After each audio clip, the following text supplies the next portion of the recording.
गीत गोविंद एवं जगन्नाथ। किसी समय उड़ीसा के भक्तों में गीत गोविंद नामक गान अत्यधिक लोकप्रिय था। पुरी के निकट एक छोटे से गांव में पद्मा नामक बालिका रहती थी।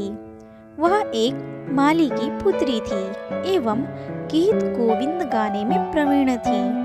एक दिन पद्मा बगीचे में बैगन तोड़ते हुए अत्यंत सुरीली ध्वनि में गीत गोविंद गा रही थी। जब गीत गोविंद गान की मधुर ध्वनि श्री जगन्नाथ जी के कानों में पड़ी तो वे इतने मोहित हो गए कि स्वयं को मंदिर में न रख सके। इस मधुर गीत को सुनने के लिए उन्होंने तुरंत ही मंदिर की वेदी त्याग दी एवं उस स्थान पर जा पहुँचे जहाँ पद्मा गा रही थी। भगवान जगन्नाथ उसका गान सुनने के लिए उसके पीछे पीछे चलने लगे। वह इस मधुर गान गीत गोविंद के श्रवण में इतने डूबे हुए थे कि वे स्वयं को भी भूल गए। जब वे उस बालिका के पीछे पीछे चल रहे थे तो उनके वस्त्र बैगन के पौधों के कांटों में उलझकर फट गए। उनका दुपट्टा भूमि पर गिर गया, किंतु भगवान गीत गोविंद सुनने में इतने तल्लीन थे कि उन्होंने इस पर कोई ध्यान नहीं दिया। कुछ देर में पद्मा को टोकरी बैगन से भर गई और बगीचे से चली गई। भगवान जगन्नाथ पद्मा द्वारा गाया गीत गोविंद सुनकर आनंदित हो गए थे।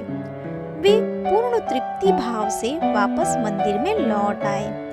अगली सुबह पुजारी प्रातःकालीन सेवा अर्चना के लिए मंदिर में आए। जब उन्होंने मंदिर का द्वार खोला, भगवान के फटे हुए वस्त्रों को देखकर तथा उनके दुपट्टे को गुम हुआ देखकर वे आश्चर्य सागर में डूब गए। उनके वस्त्रों के टुकड़े इधर उधर बिखरे हुए थे। ऐसा लग रहा था जैसे गत सायकाल भगवान को वस्त्र पहनाए ही नहीं गए हो। यह सब देखने के पश्चात पुजारियों को बहुत चिंता हुई। वे तुरंत ही इस विषय में स्थानीय राजा को सूचित किया। सभी ने यह मान लिया कि यह रात्रकालीन माया थी। राजा ने उपवास प्रारंभ कर दिया एवं भगवान जगन्नाथ जी के समक्ष भूमि पर गिर पड़ा तथा बारंबार अनजाने में हुई त्रुटि के लिए क्षमा याचना करने लगा एवं बुरी तरह रोने लगा।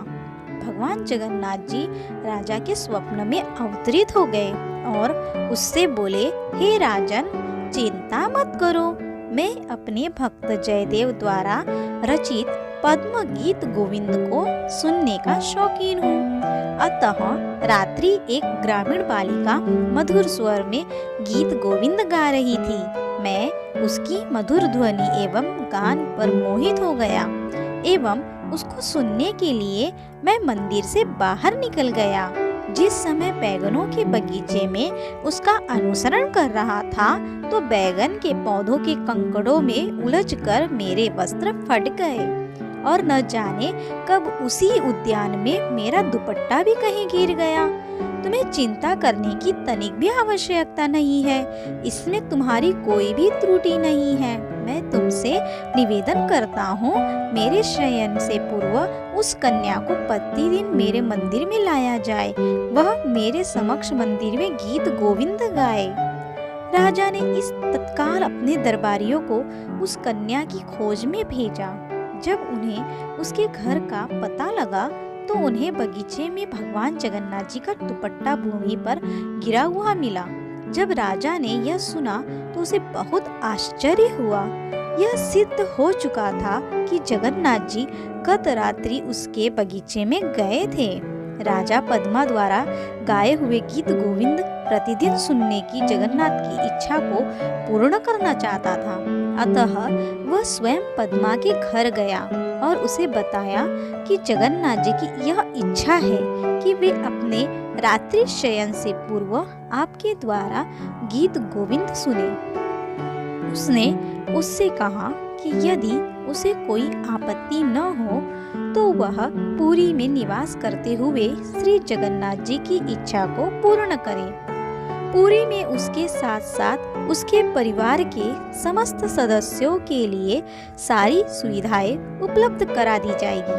तब वह श्री जगन्नाथ जी के समक्ष प्रतिदिन गीत गोविंद गा सकेगी। यह सुनकर कन्या अत्यंत प्रसन्न हुई। वह कितनी भाग्यवान है जो भगवान श्री जगन्नाथ जी स्वयं उसके द्वारा गाया हुआ गीत गोविंद सुनना चाहते हैं। इस प्रकार पद्मा अपने परिवारी जनों के साथ पुरी जाकर भगवान श्री जगन्नाथ जी की सेवा करने को सहमत हो गई। वे सभी पुरी आ गए तथा राजा से मिले। उसने उनके लिए पुरी में रहने की समस्त सुविधाएं उपलब्ध करा दी।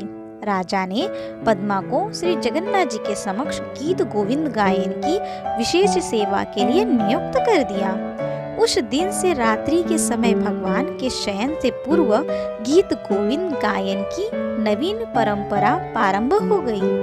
राजा ने जयदेव जी के द्वारा रचित गीत गोविंद को अत्यधिक सम्मान प्रदान किया। इस गीत की गायन का निश्चय समय किया। इसके अतिरिक्त गीत गोविंद की गायन शैली भी निश्चित की गई। राजा के द्वारा एक विशेष आदेश पारित किया गया तथा स्थायी आदेश के रूप में पाषाण शिला पर खुदवा दिया गया। इसके पश्चात सौभाग्यशाली बालिका पद्मा ने भगवान के शयन से पूर्व मध्य रात्रि के समय भगवान जगन्नाथ जी के सामने गीत गोविंद गाना प्रारंभ कर दिया। पद्मा को देवदासी अथवा भगवान की सेविका के रूप में प्रसिद्धि प्राप्त हुई। जय जगन्नाथ। जय श्री राधे राधे। हरे कृष्णा।